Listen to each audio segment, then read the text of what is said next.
Hello and welcome back. Tonight, I'm going to paint a house portrait for my in-laws, and I'm tired and not very articulate. So the commentary on this one is a bit mumbly, rambly, not as much a tutorial at all, which wasn't really my intention. I just wanted to talk to you while I worked on some art, and there's always little tidbits and hints in there when I think of them, even if they're repetitious from other videos I do. I still like to chuck in some tips when I think of them. Otherwise, it's just my internal dialogue while painting at night. Tired. So you've been forewarned that it's a bit rambly, but you can always put me on fast forward and turn down the volume and just see the painting emerge. Let's get into it.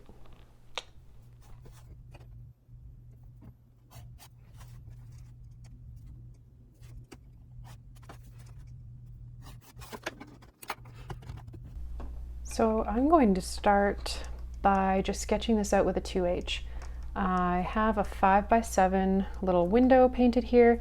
I might not go to the edge, but this is what I'm anticipating. If it needed a frame, it could be in a frame with a 5x7 opening, so that I'm kind of keeping that in mind. Generally speaking, it's breaking a compositional rule to put something smack dab in the center. I'm trying to decide if I want to lower the house or raise it, but it's very long, so I think I'm going to lower it and enjoy having more of the trees up above, but the dappled shadowed light on below. It's so beautiful. Okay, this is my handy eraser, Pentel Click eraser. Nice first kind of detailed work. Porch-ish area, like we're talking very basic blocking in, right? And you probably can't see this, but I'll try to zoom in or help you out with it in just a second. Okay, there's this, there's a center, and then there's another side. Lordy, okay. This is gonna be hard. I'm just out of practice, y'all. So me moaning and groaning about everything being challenging. Take it with a grain of salt. I'm having the time of my life. This is my favorite thing to do in the world. Rivaled only perhaps by running through woods, trail running, and reading, my other very favorite hobbies. I just love running, but specifically running, trail running. I want to be in nature as much as possible. Hiking is kind of my fallback in case of injury. So you notice like the front two portions of the house come out further, and I want them to line up. So I'm kind of doing some siding here, just making sure that it makes sense and doesn't, I mean, it doesn't have to be perfect, but these were built to be out front about the same amount. And we can't see the side of this because of the perspective. And then there's a tree right here blocking whether or not we can see this side. So that's fine. Here's the other.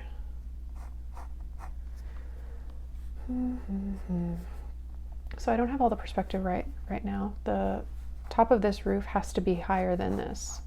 So I'm just gonna draw it that way and see what happens. Bush.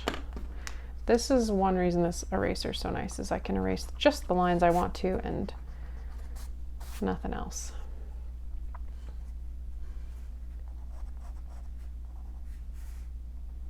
Okay, this is looking okay.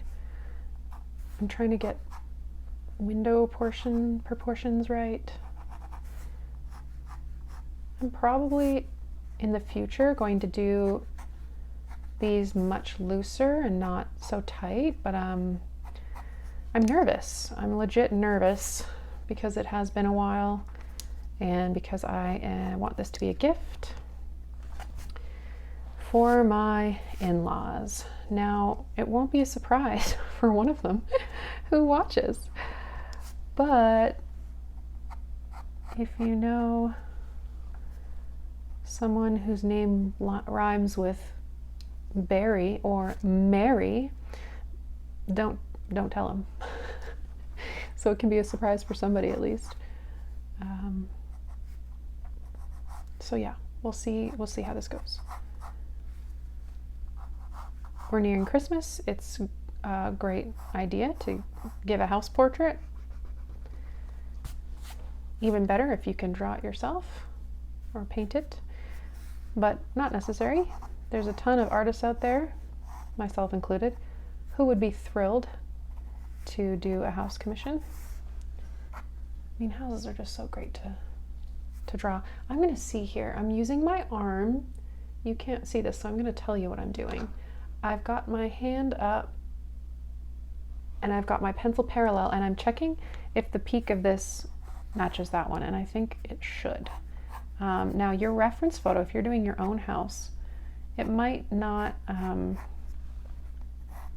be perfectly centered, right? So your perspective might be a little wonky, but I think that's an artistic choice that you can make to, you know, level things off and make them perfectly sort of symmetrical, like you're looking right at it. And that's a choice that you can make. And I think it'll take away maybe some of the liveliness, but I think it will make a nice, sort of a nicely more accurate drawing of the house, almost like an architect. So this goes out way further than I'm allowing it, which is a problem that I anticipated, and that's why I tried to start on this side. Not the end of the world, but let's just see how much we're gonna miss here. So here's the edge of the house. This is the longest angle here. I keep widening it, widening it, widening it. I'm doing little measurements, so from here to here, add another half or third of this shape to here, and then underneath is a porch, and the porch gap is about the same width as this, so that gives me my measurement here. And there we go. So it's not actually as far back as I'm making it. And you're probably wondering, well, you said you weren't going to go off the page, and you're going off the page. Don't freak out. We got this. I will adjust. That's why we're working in light pencil, because I am not entirely confident in my skills. No, I am. It's okay.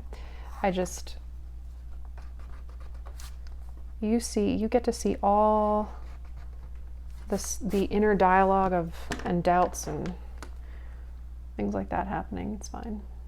Let's see, how far out do we need the page to go? I think it should be out this far. Let's see if we can make this work. So that's 7 cuts off here, so that's not going to work. We can get to squish it in even more. Okay, it's going to end here, and it's going to end here. Might have to shrink it down to fit a 5x7. Yeah, I guess we'll shrink it down a little. Not a big deal, because otherwise this cuts the page off here, and this cuts the page off here.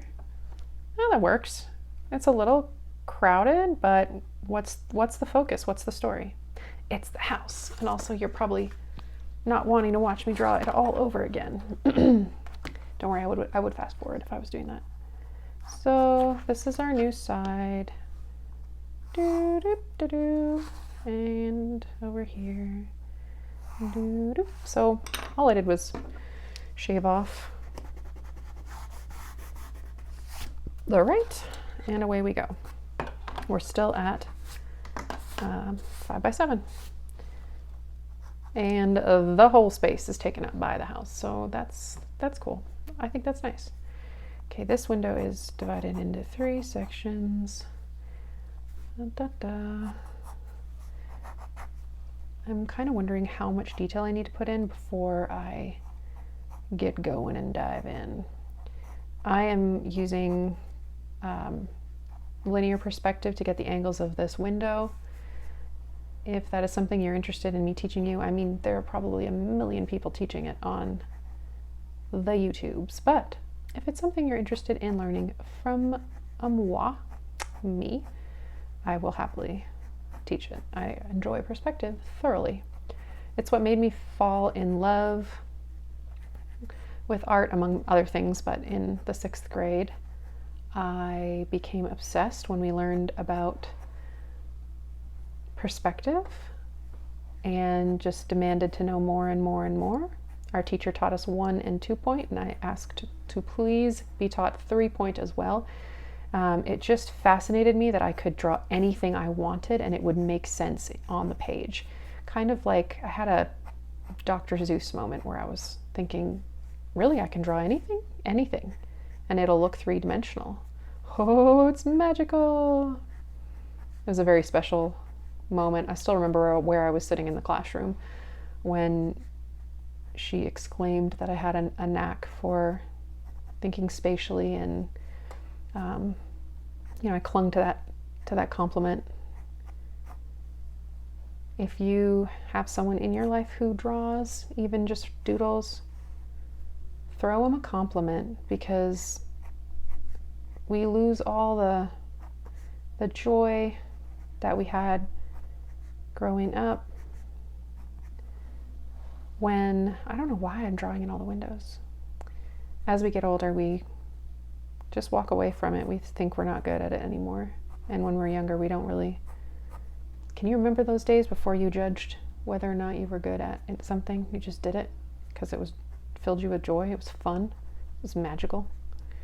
All right, I think the windows was silly because they are white, and so I will probably paint them in gray and go over them with a gel pen.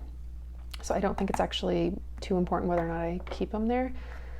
But it did help me get the proportions of the windows right. Let's get some trees in here. I'm spending a lot of time on the drawing, so I'm going to try to zoom in there for you so you can see a tiny bit better. This is not going to be as brave and willy-nilly as some of my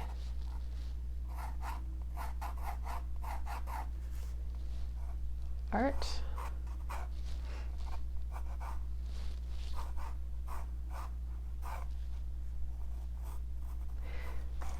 When you draw trees or growing things, I start from, it's great advice to perhaps start from the bottom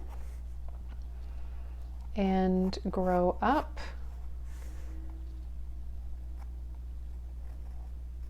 And I'm varying the pressure on my pencil. Notice how far away I'm holding it. I'm not holding it way up here like I'm writing. I'm holding it back here so that I can get the side of the pencil as well and make some thicker marks if I need to. Even though this is going to be covered in watercolor, the drawing holds a lot of energy and I want it to be very lively.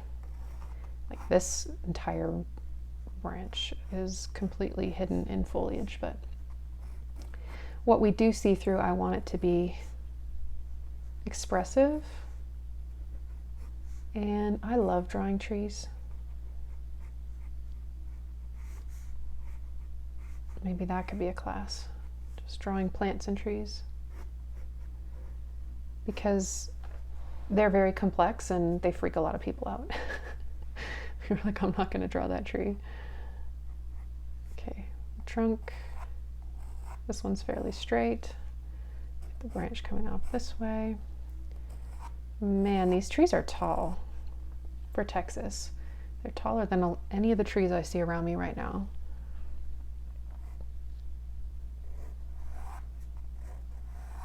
Notice I start strong and then kind of peter off.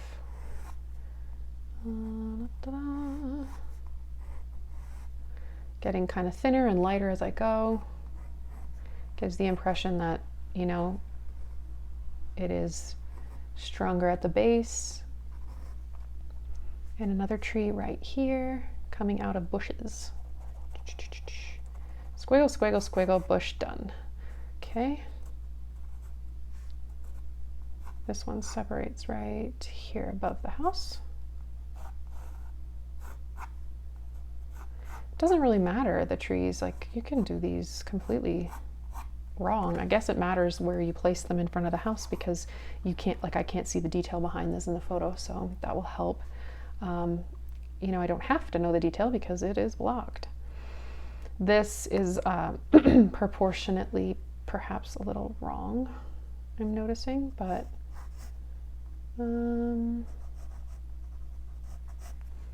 that's okay.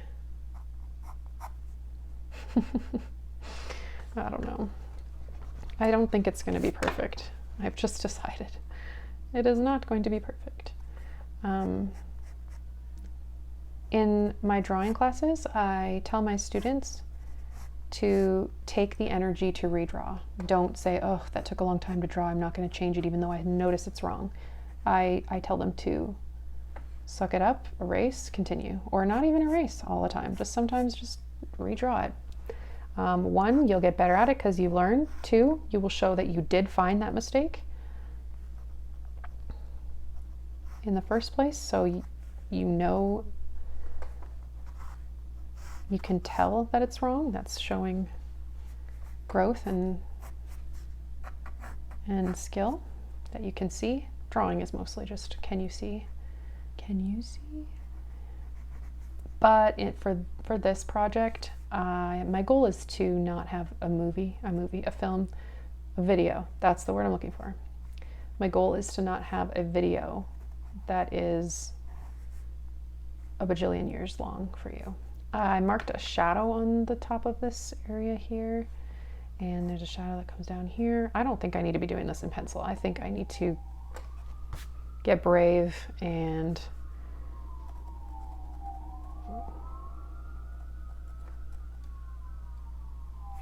jump into watercolor and move away from perfectionism. So come along with me. I'm using my new Princeton Neptune brush that I recently accidentally purchased. It was very pricey and worth it. I mean, it never hurt me to have the brushes I had before I got this one, but I'm quite enjoying its luxurious body. Okay, trying to get the blue of this house. This is a blue house. So I'm just gonna approximate it and see if I need to tweak it later as I go. This is all blue. There's not white trim on the front of this one. Should I make it white to match the others? I think probably I should. It might be in progress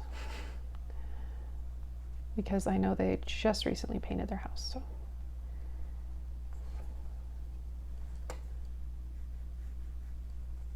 They might still be planning to do either turn the other trim blue or this one white, or maybe not. Doesn't matter.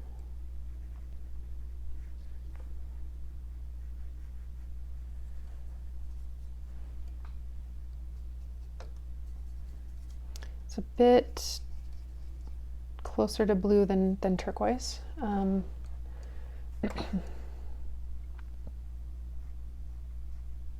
feel like I'm coloring a coloring book right now. That's not the wildest technique, you know, it's not got a lot of fluidity like some of the artists I admire and adore.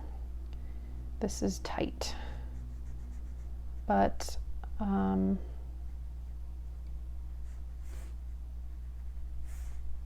aiming for a certain outcome. I think that when people commission house portraits, they want some accuracy instead of just pure character la-di-da. I'm noticing some some areas where there's not shadow, and those are really light blue, so I might need to lift a bit of this off right here. Look at the brush lift, isn't that nice? As long as it's still wet, you can lift quite a lot. This side, I might have to, I mean, my plan was to go in and add the shadows later, so this is entirely in shadow, so I don't need to alter that at all.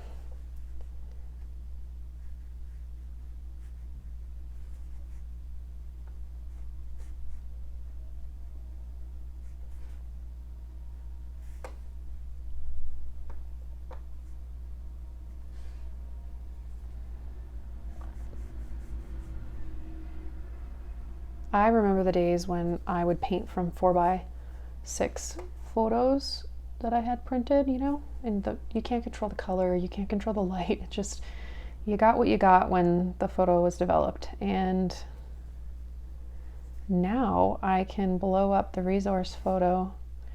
It is on a large computer screen next to me, so I can see details a lot better. That said, sometimes not being able to see all the details makes you approximate a little better and make stuff up a little better, and instead of seeing, like, getting caught up in the detail, you can work more. This goes right across. You can work more in the general in a general sense. I also teach, and it's very common, general to specific. So rather than get caught up in tiny details, work on your piece general to specific. That's a really amazing, cool texture that's happening.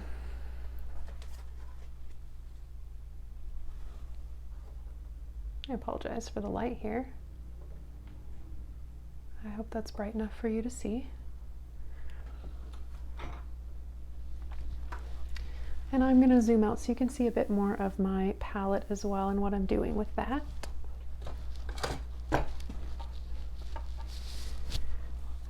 Let's drop in, I'm not done the house, but I'm going to let it dry a little, because if I drop in shadows now, they'll bleed into the whole house, and that'll be that. They won't stand out as shadows. Now I'm drawing trees and the house is wet, and so if I keep a little seal here, the tiniest little separation, then my trunk will stay to itself. But as soon as I touch this other wet paint, it will bleed into that. And this is where, I guess, letting go of a bit of control can happen. Let's see if I can do it. I don't think I can. I'm feeling in a control-y mood today.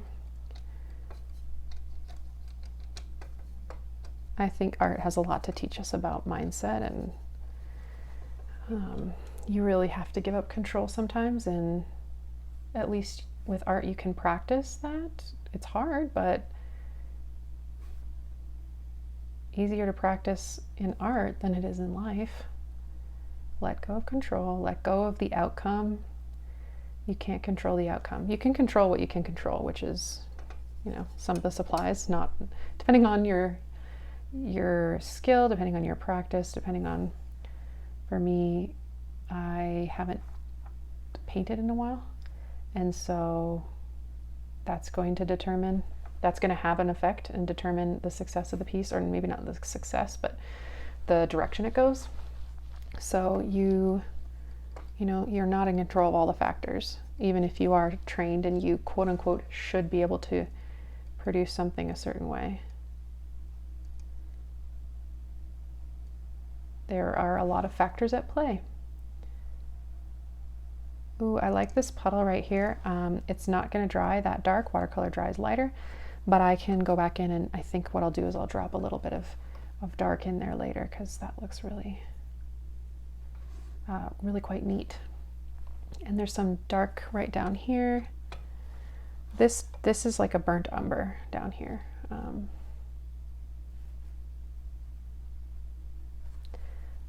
I can't remember what this one's called, but it's a very clear, thin, it's a very transparent, thin pink. I see a bit of pink in the reference down here, whereas I see more yellow up here. So I'm even adjusting the browns to suit the different areas. So yellow, I see yellow here.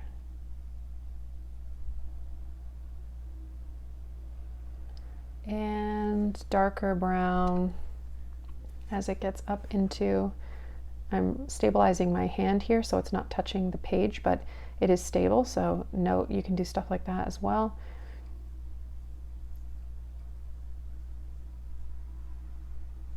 Rather than just say freehanding it, I don't have steady hands like that, so I have to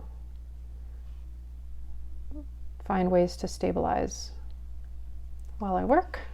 And this one's almost entirely in shadow. I'm going to leave some blanks for dappled light. The rest I'm going to do quite dark.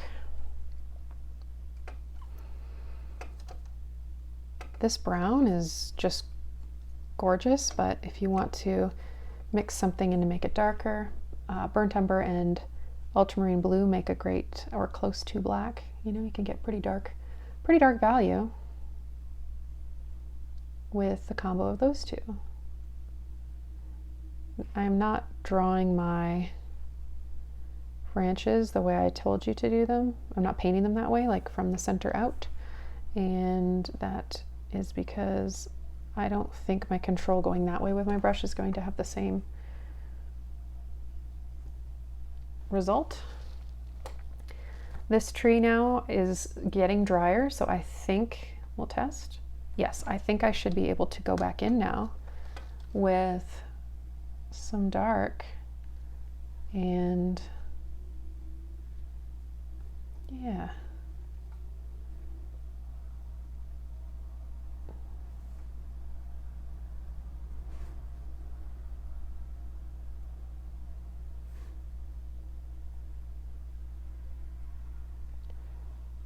The light looks fairly overhead as opposed to coming from one side with the shadows is something you have to consider.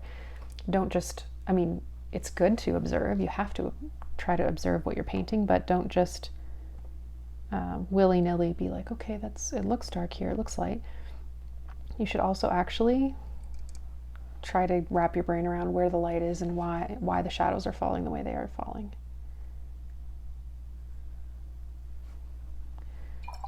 Maybe enhance the little tiny bit of pink I see in here.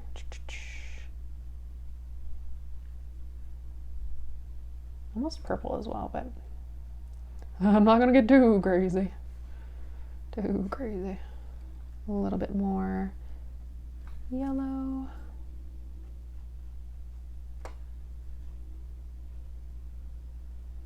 And I'm going to drop in that yellow over here.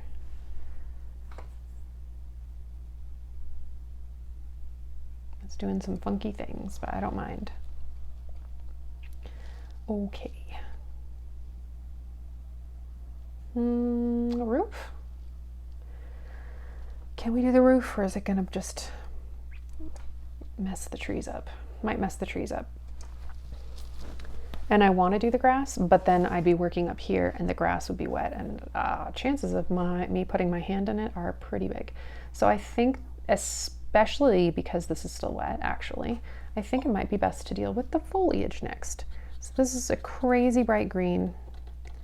If you need to know if you would like to know which green, I'll either write it in the comments or I will place it in the video here, because I don't know off the top of my head. I forget.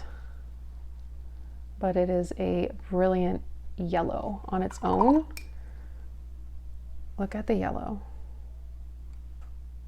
Crazy, right? It looks green in the pan, and then you put it down and it's this golden, but it's glorious for foliage. It really helps achieve different greens that you otherwise I think it's quite challenging to get greens down. I remember my high school art teacher saying, green is the hardest color to mix and look realistic for in terms of vegetation, because it doesn't really come out of the tube looking like the greens. Check out that, like the greens in real life. I mean, some tropical stuff, some tropical vegetation is like that. This looks black. It's a very, very rich dark green, and I'm going to use it for shadow areas. I'm using more water here now. I'm painting behind and over top of some of the branches. So I'm going behind the trunks, and I'm going to go over some of the branches. I even went over the trunk a little there, and I think that's good. We want it to look like it's not just placed in behind, but it is all over. You know what? This calls for a splatter. Got to get the right green, and then there we go. That's a bit wild. That's really hard to control. But basically I need just something fun happening over here. I had a little blue in. Ooh.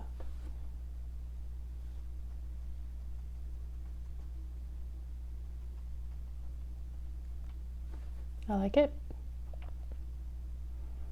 Dropping in more darks. I need to preserve some of the lights because the light is coming in and hitting the tree tops. Notice I haven't even added yellow to my green. It's just this other green works so well, bringing that yellow hue in. But sometimes I don't even reach for the yellows, which normally if you just had a really basic pan, like watercolor set, you would need to be mixing yellows and blues and browns and reds into your green. When would you mix a red into your green? When you're trying to neutralize it. So if it's one of these crazy ones and you need to neutralize it, like that's too sort of turquoisey, pulling in a red, which is opposite on the color wheel, will neutralize it and give you brown. So it still looks green, right? But this is a much warmer green with the red in it than this green. This green's very cool. So look at that olive. Ooh, beautiful. Not really in my photo, so I'm gonna lift a bit of it up, but I'm going to keep some in there for variation.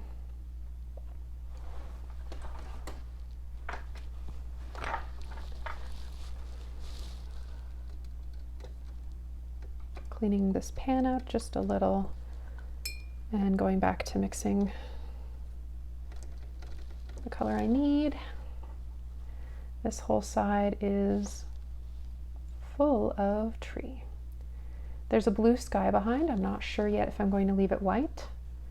Sometimes we have to make choices like that so that one thing can stand out, and really the blue of the house is magnificent here and almost matches the sky. So I might not be able to add the exact color of the sky, and it would take away from the house maybe. Like maybe not, you know, maybe having it peek through the trees will make it pop.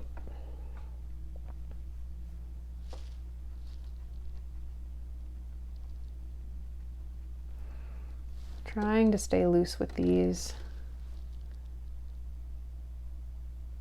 and making sure not to go over the roof there. If I hadn't drawn in pencil, I know that I would have kind of missed that and I would have painted over the roof. I just have a feeling that I kind of lose track of what is what as I'm going, and then there's no roof. Painted over it. Now I'm dropping some darks in just sporadically. For trees, it can be helpful to generalize instead of looking at all the the variation. So think about it like, here's a dark clump here, this is shadow here. I think mine is a little specific. It's not incredibly general, but I don't care. I'll tell you one thing and I'll do another. That's just in case you're getting bogged down with trees in your scenes that you're doing. It's good advice to, whether I follow it or not, it's good advice to think of the tree as a simple shape. And yeah, I have room. So thinking of the tree as this simple shape. Okay, maybe the tree you're looking at isn't like a gumdrop tree. It kind of has this shape. This is what, like almost like a diamond. And you look at the tree and you say, light is hitting up here. Where is my sun? And you say, okay, the sun's coming from top right. So I see some pockets of shadow, but I want the overall shadow shape to fall bottom left, right? Where the opposite of where the sun's coming.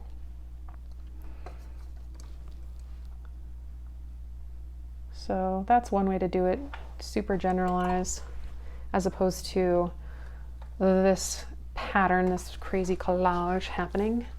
But I think it turned out beautiful. I think I just lucked out on that, so I'm not gonna mess with it. But if you need a way to simplify trees, look at their overall shape. They might be a nice little round tree that actually ended up looking quite round, or they might end up being, you know, one of these.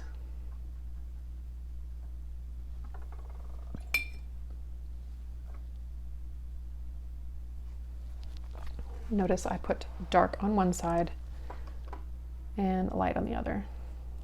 Super basic. Just think back to shapes in a still life. You know, just you're drawing a cone or a sphere and you're trying to get it three-dimensional if you've ever taken a beginner drawing class. So let's do the roof next, where it is in the light and not the shadow. It is a pinky, pale pink color, pink, purple, gray, something like that. And so this is perfect for it. This rose, I think it's rose madder, or rose, not rose madder. That's a very bright color, I think.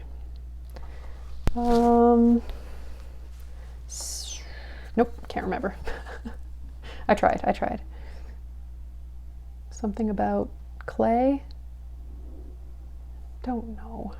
Over here, the roof is actually in shadows. So, Sean Connery is coming out and he's going to, that's really bad impression, sorry.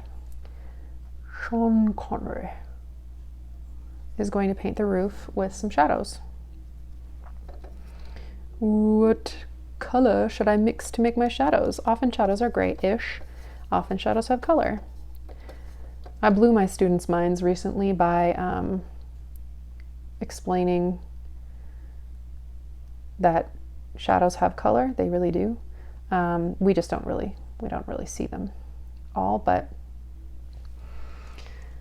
basically, if you have a yellow light, like the sun is often yellow, and that's coming down and it's hitting an object, the object will catch that yellow light, and the shadow that is left will have the absence of that yellow. And what's opposite yellow on the color wheel? Purple. And purple often looks like gray. So if you need a basic overall shadow color, because of living on planet Earth with a yellow sun, purple's the way to go, or purpley gray. And then if you're in a room with a red light, say, and there's something casting a shadow in there, it would be a green shadow. The shadow will actually appear green. And you can test this out with colored, sort of, they call them gels for theater. And you can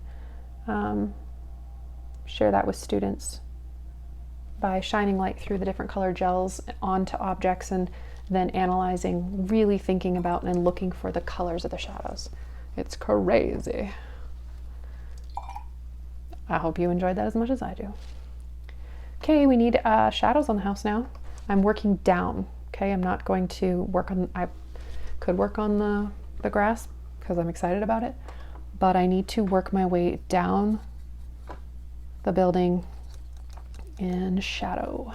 I'm not gonna add purple to the house. It's very brilliant and bright and blue, and I don't really want to dampen that. So I'm just going to mix a darker blue and use that as my shadow.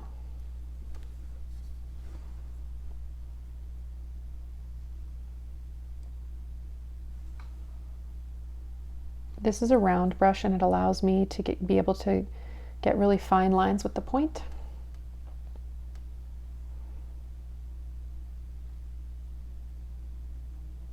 So I'm just dropping, just kind of dabbing to get that shadow looking like it's coming through a tree. And then this side is all shadow. When you have a change in plane, like an angle, you have a change in value. So when I look at the photo, I actually see that this side is paler than that side, and so I have to somehow reflect that.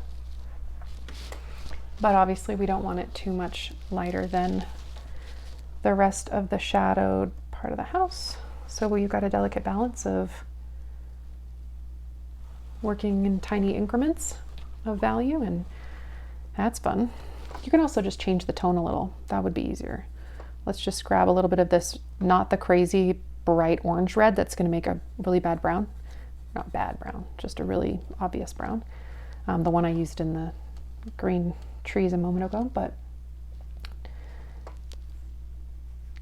if I mix the Viridian red or crimson, then I get more of a purple. And that way I can change this angle, the color of this angle compared to the one on the left. And then hopefully it's obvious that it is a change of direction there. Okay, we've gone fully ultramarine. We've left out this, I think it's cobalt. This is very dark down here in the shadow.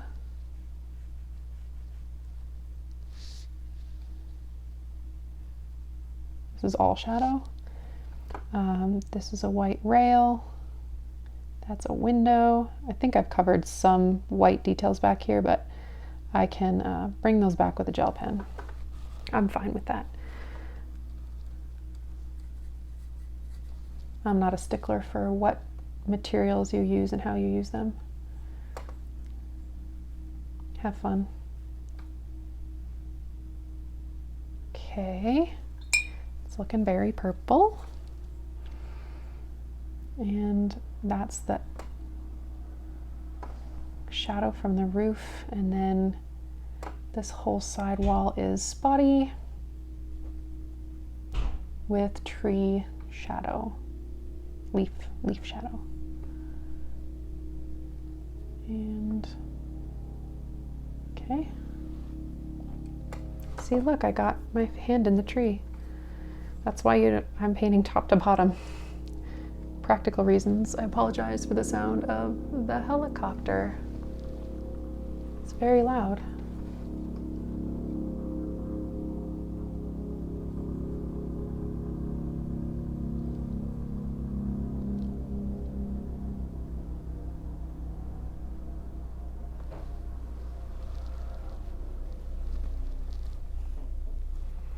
That did not make that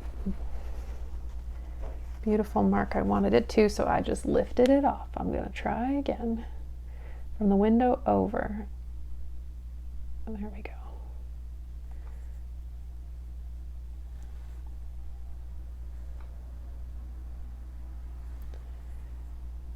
From the window over and then down. look better in my head. And then there's actually the shadow of a branch.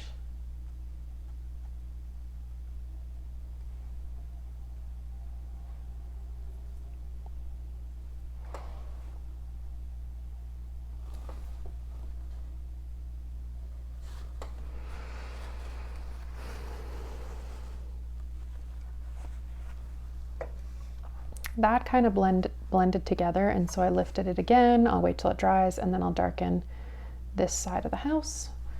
What else can I do right now? On the right, I see a garage or carport. Let's make sure I have the right color. That's too green, because there's a lot of green still in my brush. Mix with a bit of red. Yep, that's better. So I'm just going to go over here very lightly. Porch is kind of pink light color. What else? That's really all. I don't think I'm going to add all the swing and stuff like that. I think I'm going to stick with bare bones house. There is from here to here some driveway that's kind of looking beige peach. The roof up here is capturing some of that blue from the house. That's okay. And then there's really dark black almost. So I'm going to use this dark gray, and I'm going to put it in with ultramarine blue and a little bit of brown, a little bit more blue and a little bit more brown until I get a really dark value. Remember, it will dry lighter, so it's still not pitch dark, but I want to add it there, but I know it's just going to bleed into the other stuff, so I won't. Right around the house kind of looks really dark. It's more of a dark red as opposed to what I've got here, but that's fine. We'll layer. Yeah, it's like mulch, so it's got a, might be mulch, I can't quite tell, or soil. It's got a redness to it.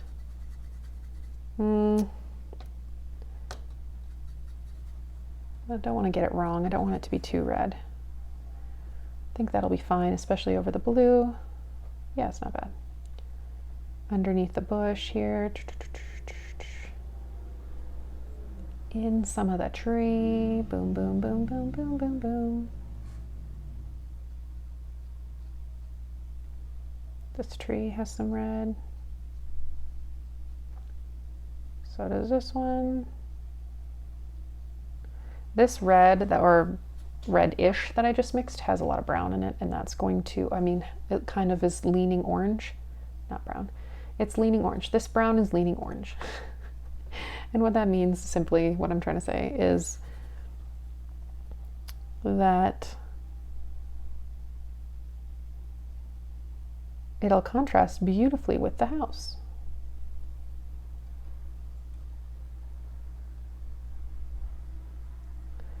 There's more green on this side of the house. I'm not sure if I should add it. I think I have to, because I'm not sure what else I would put there. So, also it emphasizes the fact that this house is surrounded by greenery, and it kind of says, hey, that's a see-through area. We're looking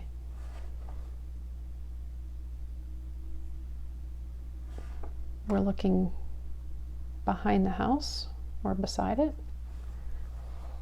So hopefully that does the trick.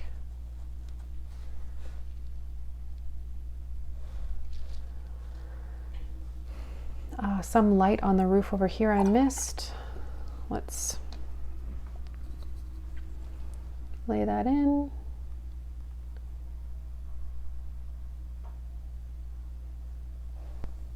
Such a neat texture. I'm going to do kind of a tiny bit of hatching here to simulate the texture of the roof.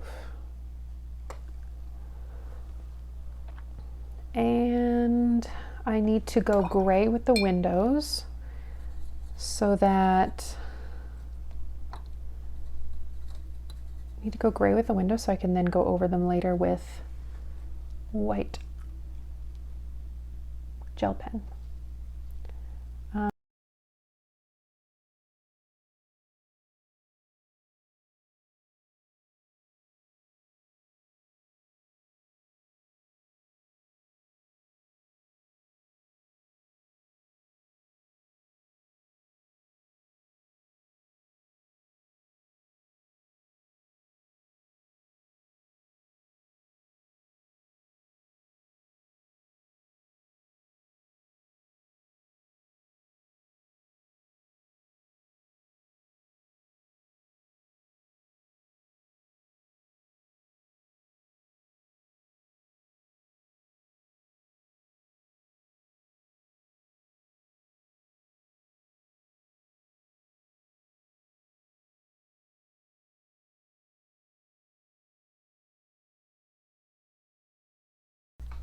Have this beautiful gray, so why not use it here and there to emphasize the more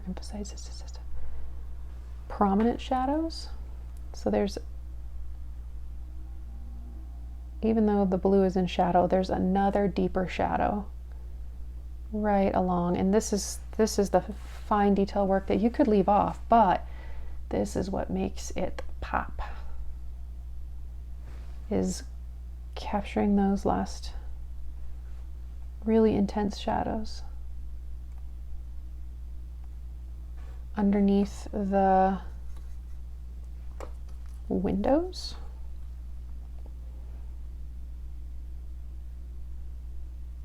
And not to the side of the windows, just underneath. And it's probably because of where the sun is, like I told you before.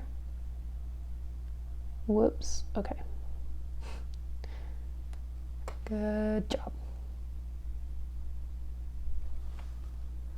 And a little bit more under here.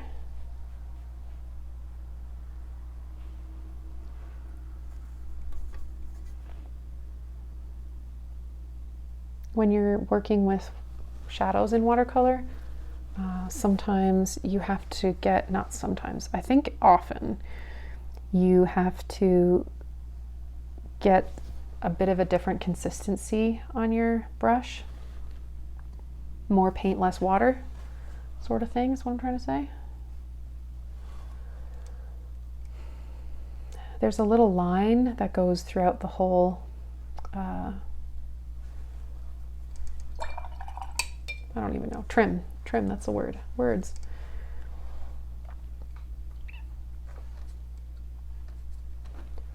But I'm not sure that I can do that in gray. I could later when it dries maybe, or if I should just do it in pencil and let that show through.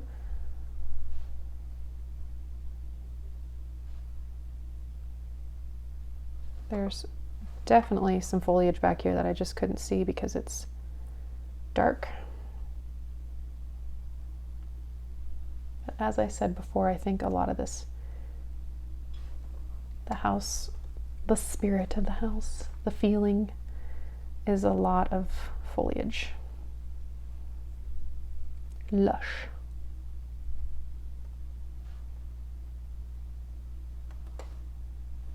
I mean, I could just add indefinitely up here, but gotta stop somewhere. This didn't end up going a lot as dark as I thought it would, but it's okay that the main contrast be around the house. Your area, wherever your area of highest contrast is, that's where your attention will be drawn to. I know I just washed this off my brush, but then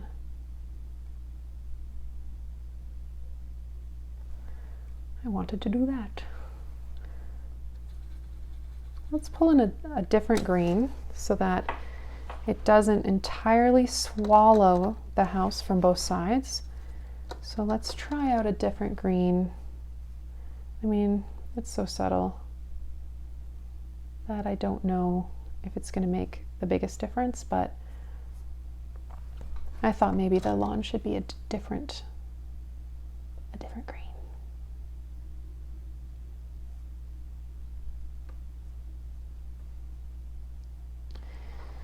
So far the style has been to go right to the edge of the frame. Oh, there's a walkway here. Hang on, hold up. Walkway. So observant. I just get excited with green. It goes everywhere. Okay, there's a bit of perspective happening here.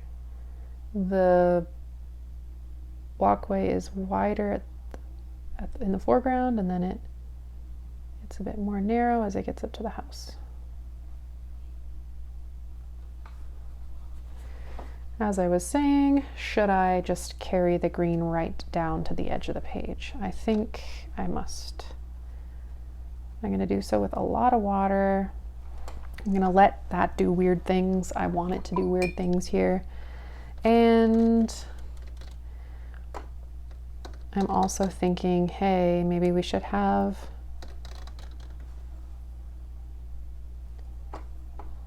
that dappled sunlight. I have no idea how dappled this will end up because it's a little hard for me to predict right now with the water, how that will dry. I'm mixing red and blue in here, almost like I'm basically putting purple into the green. And it's doing some weird cool things, but it's not going to leave a dappled effect. Maybe here, but see how it's just so wet that it's completely dissolving in there? It's not really what we want to do. It looks cool, but I would like to achieve a definite dappled sunlight effect. Oh, that's kind of nice. So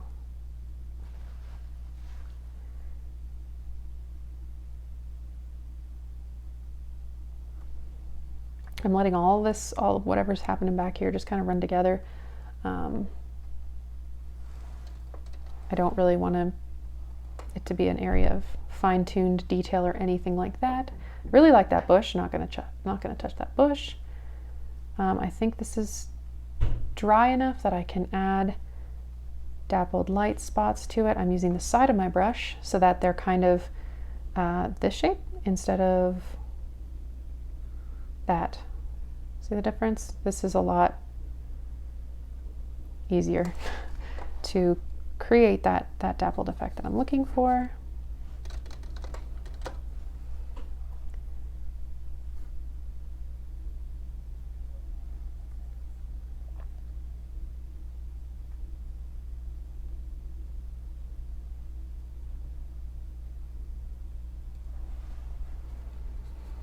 We are nearing the end here.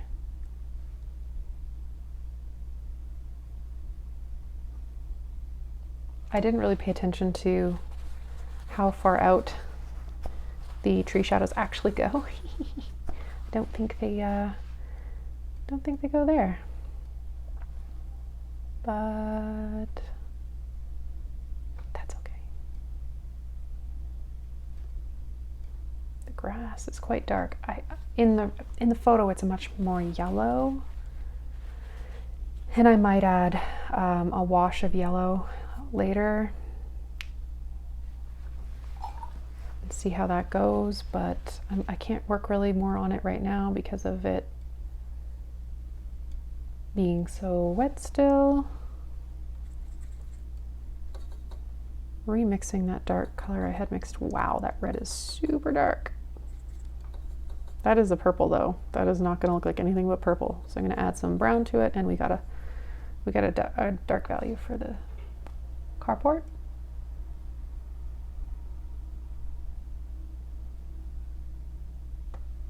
Just a little rectangle. That's it. And it's very dark.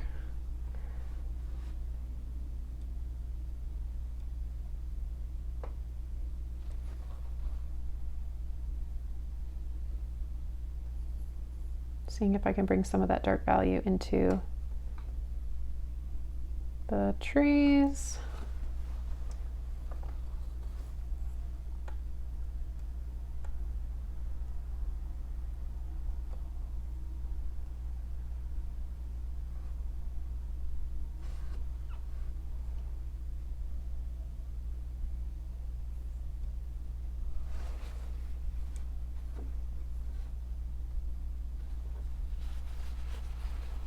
The crook of this tree is really, really, really dark in there.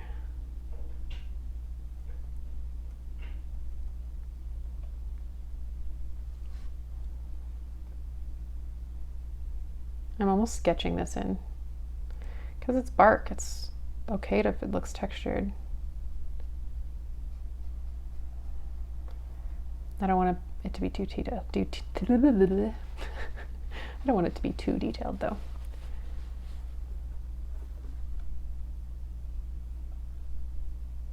Just dragged a bit of that carport color down. And I'm going to, I can't really see what's going on over here. I think it might be trees. So that purple I was adding, kind of like the matte to match this roof, is now, it's going to be trees instead. Okay, we're getting closer, we're getting closer. This is still really wet, so I can't add the walkway just yet.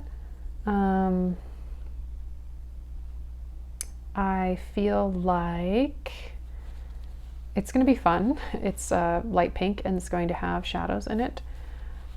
But I feel like the white of the sky needs to stay white. We can't really lose any value there. It needs to be light. If I put blue in all this, we're going to lose a lot of that contrast. But I do think, clean this out as well, I do think that a very light, look at all the water I'm adding, a very light wash just at the very top of the sky could be nice. That's way too dark. When we're looking at the sky, it is more blue at the top, and it gets paler as it gets further down towards the horizon. I just dipped my brush in water so that I'm not adding more paint. I'm just dragging, oh, got a little bit of green off the tree there. And I'm not even going to take it down to the bottom. I'm going to leave that white. Do I need to do the same on this side? Not really. Teeny bit. Maybe at the top here. That's it. That's all. Super simple. I'm impatient, so we're going to do the walkway now. And it's probably going to get some green in it from the wet grass around it.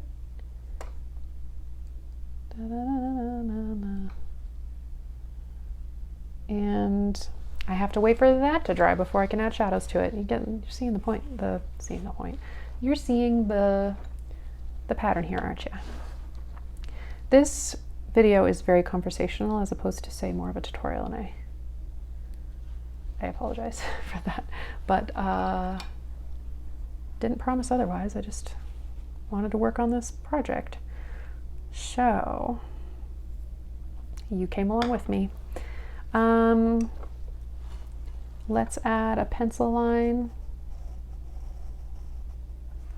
to the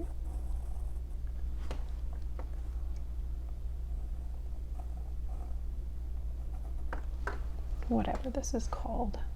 Guys, I forget words really easily. As much as I love them, and I'm an avid reader, my brain doesn't grab words really easily. I have problems with that. Trim? Do you see how long that took? It's because I'm also drawing. When I'm doing things that are visual, my verbal, I'm not even gonna explain. My verbal faculties turn off as I get consumed with using the visual part of my brain. One side has to go to sleep for the other to work. Please tell me somebody else has this other than you, Mom. I know you have this. All right.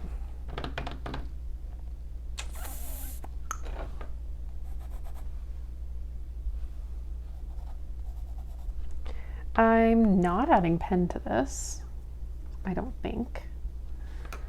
A lot of my illustrations have pen in them, and while it does crisp things up, it might take away some of the liveliness.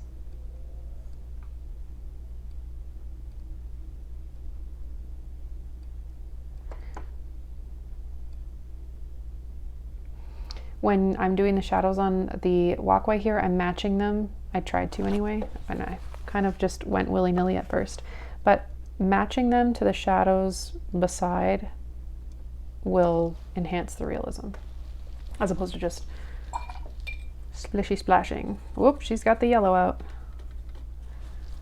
Let's clear a little bit of... I don't know how to do watercolor without a paper towel. Sometimes I forget to bring one when I'm working plein air or working out on site, and it just drives me mad. Like, it's so hard to not be able to control your water by dabbing and cleaning your palette off and whatever you need to do. Some people don't even clean their palette off, but I like my colors fresh and vibrant. I don't want them being diluted, kind of diluted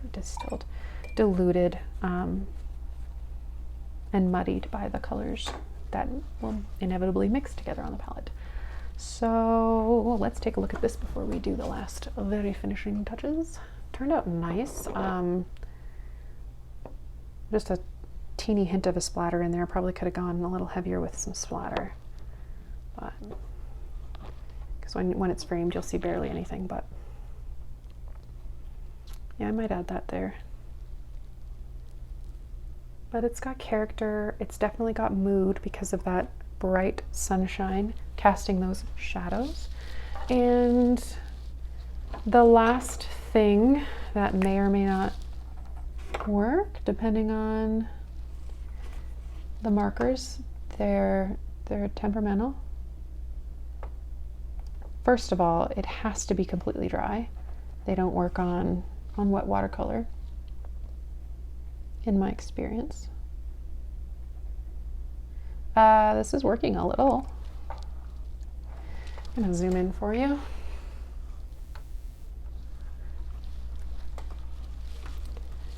It's working a little. It's not amazing. These are finicky. I mean, I've tried different brands, and I swore by the Pentel ones for a while, and then they just failed me and they just wouldn't work. Maybe I dried them up, but you could see the ink in there, and they just, oh, it's so frustrating. Especially white, right? Like, sometimes it's not opaque enough. It's kind of transparent. Testing it on this tree. It's really helpful. So I'm actually using it to clean up some of the lines here, where maybe a tree or shadow kind of swooped into this nice white trim. So I'm kind of adding some of it back, and I'm bracing my hand here with my pinky way out to the side so I don't touch those trees. This over here I entirely painted over the window. So I'm trying to lay it on, it's just not going down. Just not happening. I will try with a different marker in a minute.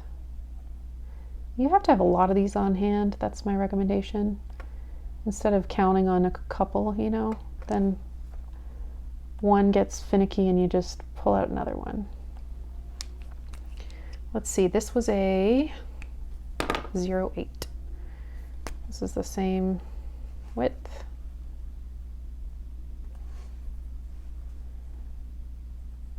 And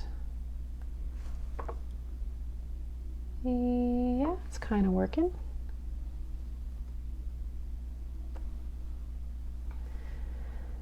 clean up this window.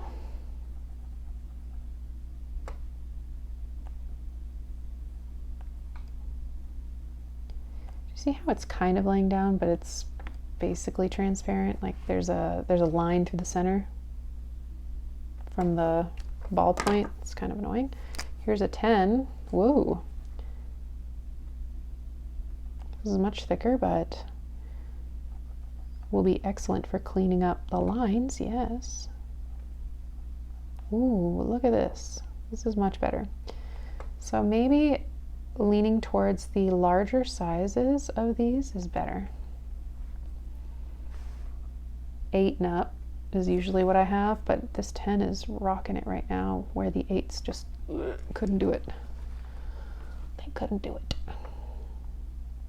We see, perspective-wise, we see more of the inside ledge of this.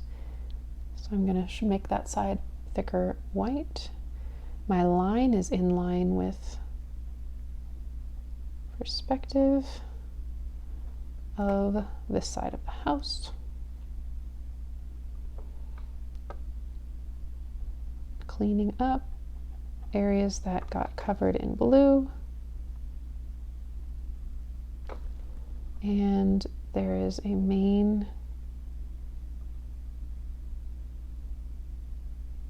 bar through the window, and then smaller bars up top. That one's starting to not work.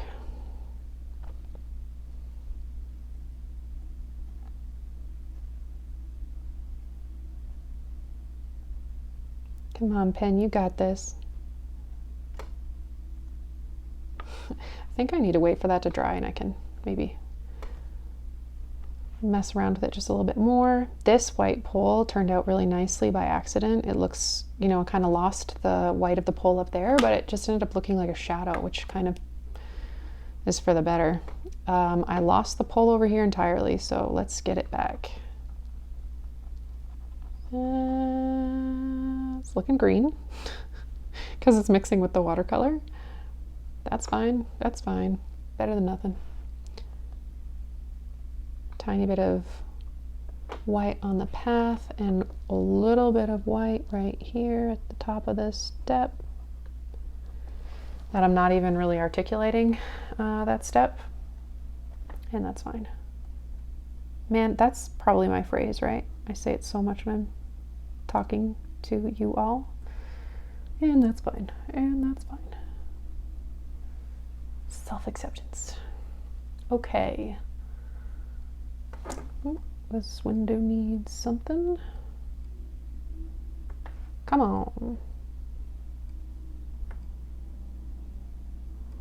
It's basically just a little scribble effect is what got it.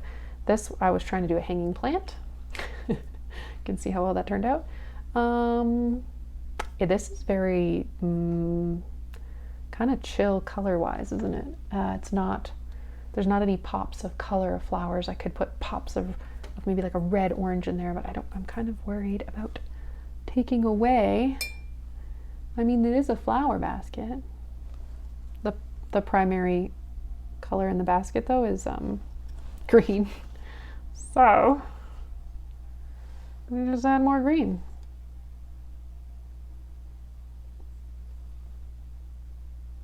I know that's not really going to make or break the drawing at all. Shadows certainly do though, so add them wherever you can.